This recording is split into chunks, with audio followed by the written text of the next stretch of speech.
Daytona Beach Shores, Florida. 36-year-old Deanna Harrell was arrested for vehicular homicide.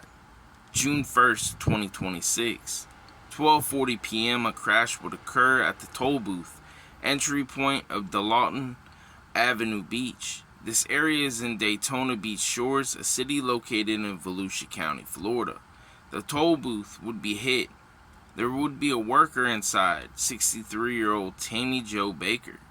The car would keep driving through the entry point going toward the water. To avoid driving into the ocean, the driver would turn the truck and get stuck along the beach in the sand.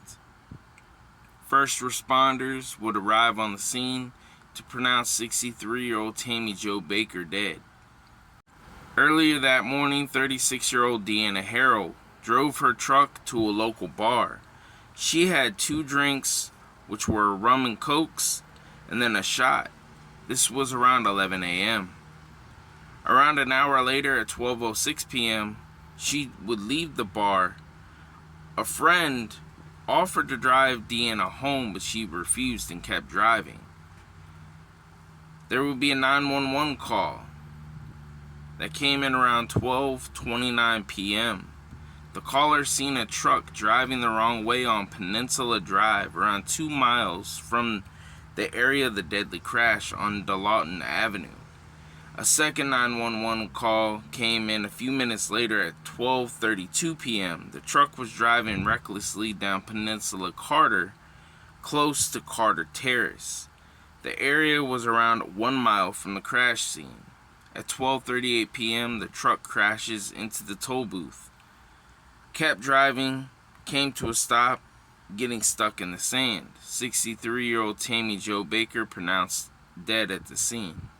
36-year-old Deanna Harrell was still on scene when first responders arrived. She would be arrested. At first, Deanna Harrell would be taken in for an evaluation on her mental health. After she was released from the mental health evaluation, Deanna Harrell would be booked into the Volusia County Jail on vehicular homicide on June 3rd, 2026. A judge denied Deanna Harrell bond at her first court appearance. She goes to her next court date on June 6, 2026. This will decide if Deanna gets bond or she has to stay in the Volusia County Jail until trial or she comes up with a plea.